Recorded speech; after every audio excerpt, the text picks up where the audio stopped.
Welcome to the land far away, where we discuss culture from a certain point of view. There was a time not too long ago when Saturday morning cartoons didn't shy away from depicting death or dead bodies. When I reminisce about my innocent childhood days and all the television I watched, one show stands out as the most gruesome: The Real Adventures of Jonny Quest. It wasn't solely the overall death toll that led me to this conclusion, as I didn't care much about the quantity. Instead, it was the presentation of death scenes that truly affected me. While the implied death of 100 nameless henchmen in a giant explosion is one thing, witnessing the horrific demise of an actual character, leaving viewers with a sense of unease, is something entirely different. And I must admit, Jonny Quest had quite a knack for getting under your skin with disturbing imagery. To prove my point, here's what I consider to be the top 10 most horrifying death scenes from The Real Adventures of Jonny Quest. Because everyone likes a fun ranking video. Please keep in mind that this is all subjective. I decided not to use any objective metrics because the idea of measuring death is unnecessarily grim. Instead, I adopted the Ross approach. Here's a question. Would you rather drown or be burned alive? Thus, my assessment is primarily based on my gut feeling, but I will do my best to explain my reasoning. If you disagree with my evaluation, please feel free to leave a comment and let us know your perspective. Additionally, I want to offer a disclaimer. As always with my videos on animated horror, I'm aware that many Japanese cartoons feature scenes far more horrifying than anything you will ever find in an American production.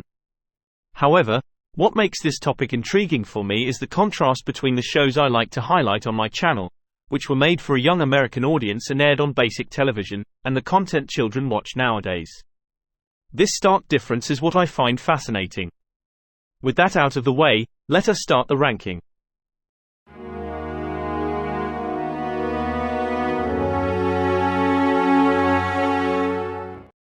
Whenever the scariest episodes of The Real Adventures of Jonny Quest are discussed, Undersea Urgency always ranks high, and deservedly so. In this episode, a seaquake unleashes a horde of murderous amphibians on a nearly completed underwater research facility. These Lovecraftian monsters are truly the stuff of nightmares. Just take a look at these creatures.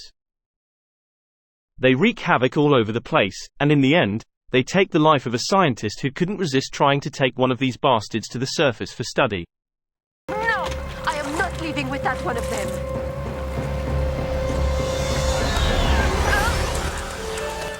This death scene works solely because of how horrifying these monsters are. Moreover, the killing comes as a surprise, as this particular creature was supposed to be dead already. However, what drags the scene down in my ranking is its pacing. It's a blink and you will miss it situation. The killing happens so fast that it doesn't leave much of an impact. Additionally, I don't mind the fact that we don't explicitly see the supposed beheading, as it happens off screen. What I don't like though, is the reaction from Jonny and Dr. Quest. They don't convey the horror of what has just happened, and since they didn't seem to care much, neither do we as viewers.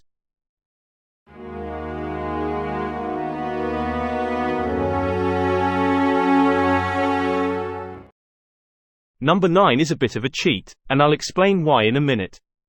This scene comes from an episode called Rage's Burning Wheel, in which one of the show's coolest recurring villains, Ezekiel Rage, hijacks the space shuttle carrying Dr. Quest and Haji. In the end, Team Quest is able to rescue them, while Rage is left to meet his demise. Somehow the irony is prophetic that Ezekiel Rage should find his end riding to Earth in a burning wheel within a wheel. The show features its share of planes and helicopters dropping from the sky, but what we get in this episode is a space station falling from orbit like a ball of fire, crashing into the ocean, and then exploding. After that we see Rage's iconic mask floating on the water. Now, that's a death scene that is both epic and horrible. So, why is it a cheat? Well, because, believe it or not, Rage didn't die here. He somehow returns later in the same season. To rub even more salt into the wound, he explains his return in a way that triggers another crushing Star Wars memory. You were supposed to be dead. No. I live. No thanks to you and the good Dr. Quest. Hello, third sister. Revenge does wonders for the will to live, don't you think? I understand they didn't want to lay such an awesome villain to rest. I'm talking about Rage, not the Grand Inquisitor. Especially so early in the series. But come on, why waste such an epic death scene by depriving it of any impact in further viewings? Especially since, when Rage eventually dies in Season 2, he blows up anyway.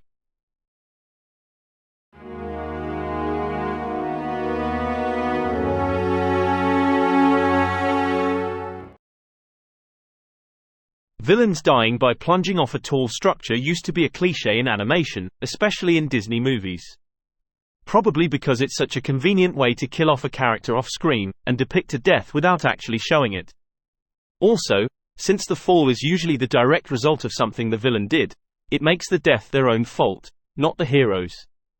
Finally, since the gruesome part happens off screen, the door for the villain's potential return is left open. It's not surprising then, that the real adventures of Jonny Quest also like to finish the show's villains off in this way. So, what earns this particular death scene the 8th spot in my ranking? Let's see.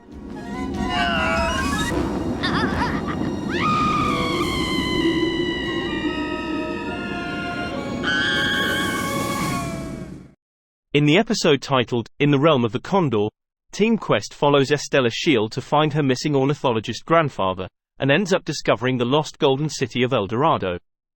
Consequently, this episode deals with themes of greed. In the end, Estella falls off a bridge while attempting to steal a treasure. She desperately clings to Jonny, but eventually meets her end at the bottom of the pit. What makes this death scene stand out, is this terrifying shot, which does an exceptional job of depicting the speed of her fall and the horror on her face. If you ask me, this scene leaves quite an impact. Sorry, I love puns.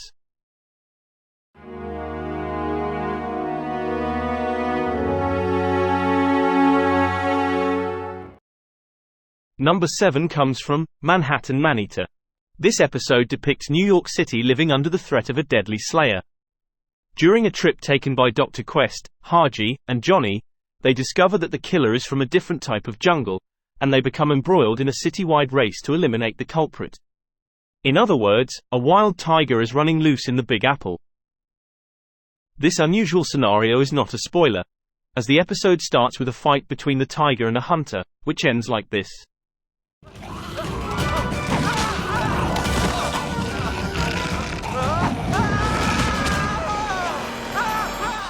Being mauled and possibly eaten by a tiger in New York of all places, is undoubtedly a gruesome way to die.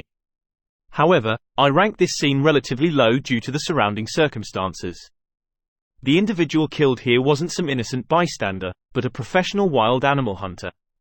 He deliberately sought out the tiger, engaged in a fight with it, and was ultimately overpowered. So, if you ask me, he was somewhat asking for such a fate. That's why this scene doesn't leave as much of an impact on me as some others. Nevertheless, I do think the concept is pretty brutal.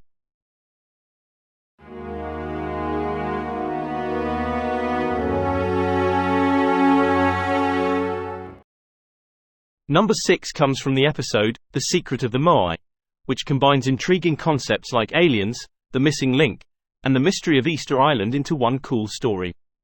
In a nutshell, in the world of Jonny Quest, the missing link between apes and humans was engineered on Easter Island by an alien possessing auditory DNA-altering technology. The experiment was successful, but both the alien and the missing link meet their end in a volcano eruption.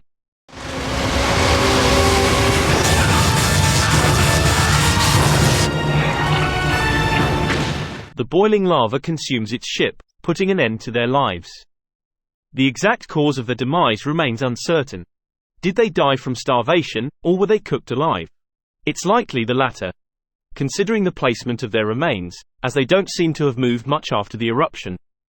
Overall, I appreciate the concept and presentation of this scene. The only aspect that slightly bothers me is the accidentality of it all. It's hard to believe that on the very same day aliens decide to make first contact and essentially create humankind, a volcano happens to erupt. That's just a bit too coincidental for my taste.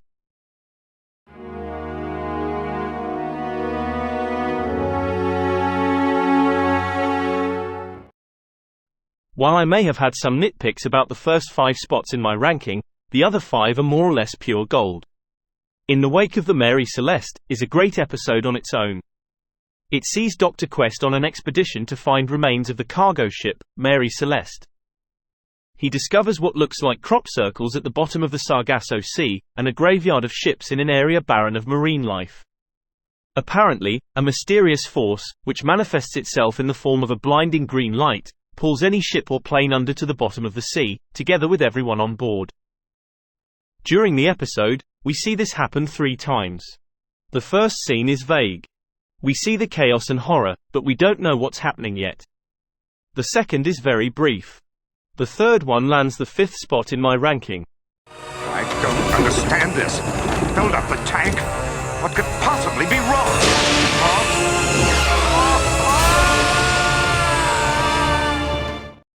One of the many aspects that make In the Wake of the Mary Celeste such a great and unique episode is the fact that the villain of this story, Derek Ironwood, actually manages to pull off a win. He captures all the good guys, retrieves the treasure from the wreck, and leaves.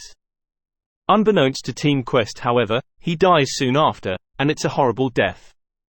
By the end of this episode, we still don't know the nature of the deadly force, so there's a mystery aspect to this scene. We don't know what kills Ironwood, but the very presentation is chilling. The creepy light follows him like a predator. His boat suddenly stops dead. He knows what's coming for him. His eyes turn white in horror. And finally, the boat tips over. After watching this, you are left speechless. I love the concept of this death scene, and I love the presentation. Moreover, you don't have to be afraid of water or drowning to realize the horror of being pulled underwater, and dying helplessly of suffocation. That's partly why this scene translates so well and really leaves a mark.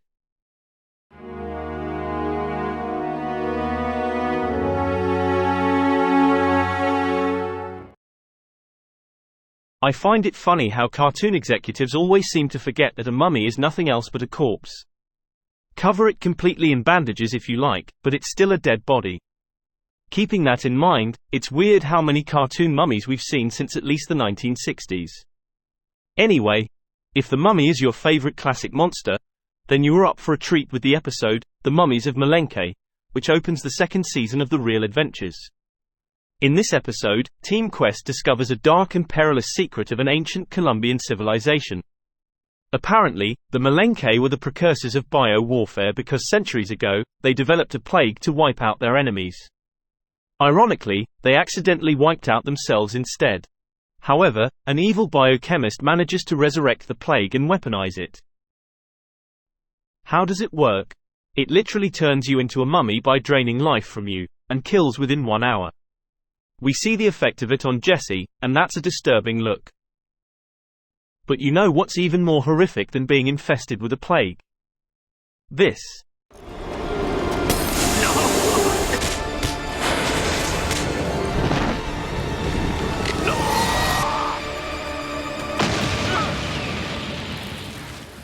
So, the villain of the episode gets infested with the plague but also, presumably, gets torn to pieces by a pack of mummies that suddenly come to life. If that's not bad enough, then he gets blown up. That's just vicious. The design of the mummies is awesome, and the design of the plague-infested victims is simply disturbing. The violent nature of this scene is overwhelming. Also, you know how there's an episode of The Real Adventures that is basically a cartoon adaptation of John Carpenter's The Thing? Well, The Mummies of Malenke is a take on George Romero's Night of the Living Dead series. And that's just hardcore for a Saturday morning cartoon.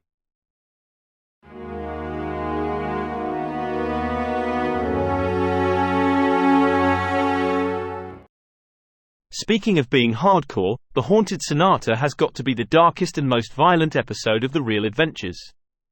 The premise reads as follows. Jonny and Jesse attend a recital in Prague, where a possessed piano crashes through the audience. A lost sonata is found in the palace's catacombs soon after, but those halls hold a much darker secret. This sounds innocent enough. However, this is an episode in which a jealous composer kills his student by pushing her down the stairs, which is shown explicitly, and then buries her body inside a wall. Because of that, the woman seeks revenge from beyond the grave. Eventually, she gets what she sought.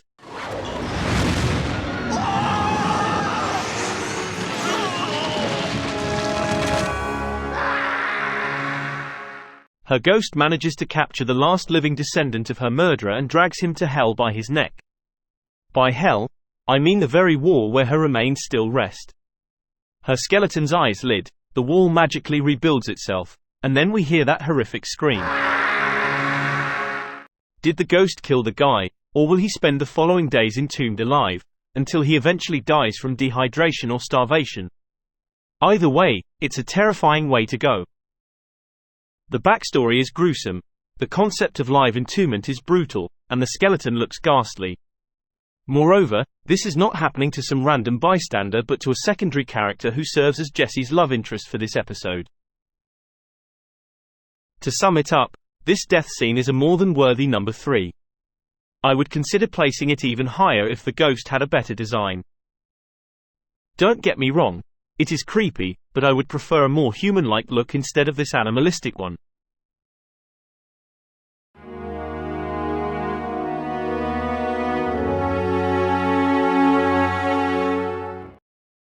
Episode Bloodlines is surprisingly heavy on plot.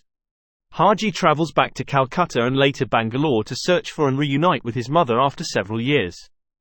He discovers that his uncle Deepak planned to kill him but was later killed by his own son, Vikram, who is the current Sultan of Bangalore. Vikram tries to have Haji, the true heir to the throne, killed by lowering him into a pit of snakes. But fate turns on him. During the fight, one of Vikram's men, Salim, falls into the pit.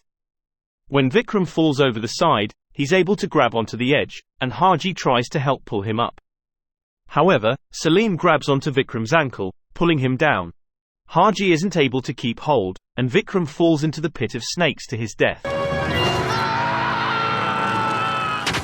And this is a truly brutal death.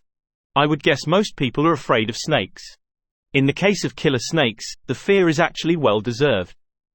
So the concept of falling into a pit filled with these bastards is as terrifying as it gets.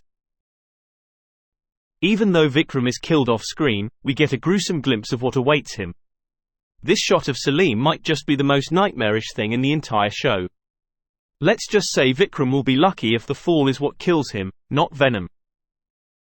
In a nutshell, the concept behind this death scene is bone-chilling, the presentation is brutal, and the emotional weight is there, since this is Haji's cousin being killed here, whose death allows him to finally take the throne.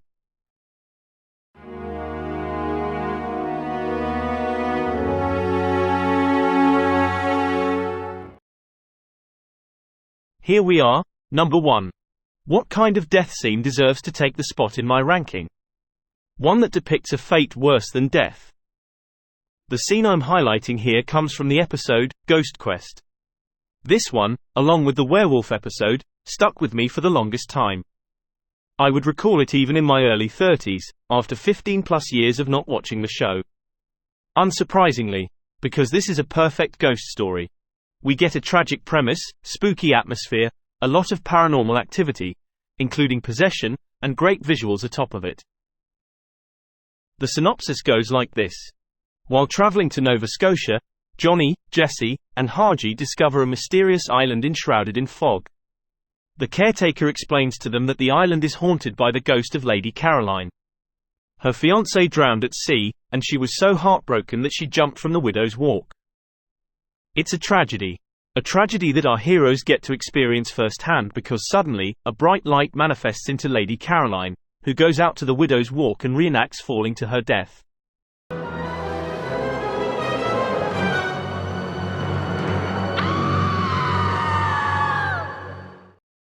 Apparently, as the caretaker explains, she is cursed to repeat this act, one that shall not be named on YouTube, multiple times every night. It has been like this for 200 years, and it will continue forever. That's just torment. A tragic death is one thing, but being trapped in the cycle of one's death for centuries is simply incomprehensible. And it doesn't seem like she's gotten used to it, given her manic scream. Or maybe she gets actually hurt each and every time. That's a scary thought. Believe it or not, this is actually not the end of this story. Team Quest soon discovers that Lady Caroline's fiancé, John Ledger, didn't actually drown at sea. He was murdered by Lady Caroline, who mistakenly believed him to be unfaithful with another woman. And then Jean's vengeful ghost returned and pushed Lady Caroline from the Widow's Walk to her death. So what she is cursed to eternally repeat is her own murder. This is so messed up. When I got to ranking these scenes, I knew from the start this one would end up in the top 3. In my opinion, deservedly so. In this episode, death is not incidental. On the contrary, the whole story revolves around it. The backstory is rich, the concept is disturbing. When it comes to death scenes in the real adventures that leave an emotional impact, in my opinion this one is easily number 1. Now, the ball is in your court. Do you agree with my ranking? Which of these 10 scenes has the biggest impact on you? Are you a Jonny Quest expert, and think that I completely omitted some particularly gruesome death scene? Let's discuss this topic in the comment section. Meanwhile, if you like this video and would like to see more from me, please consider leaving a like and subscribing to the channel. Until next time, bye.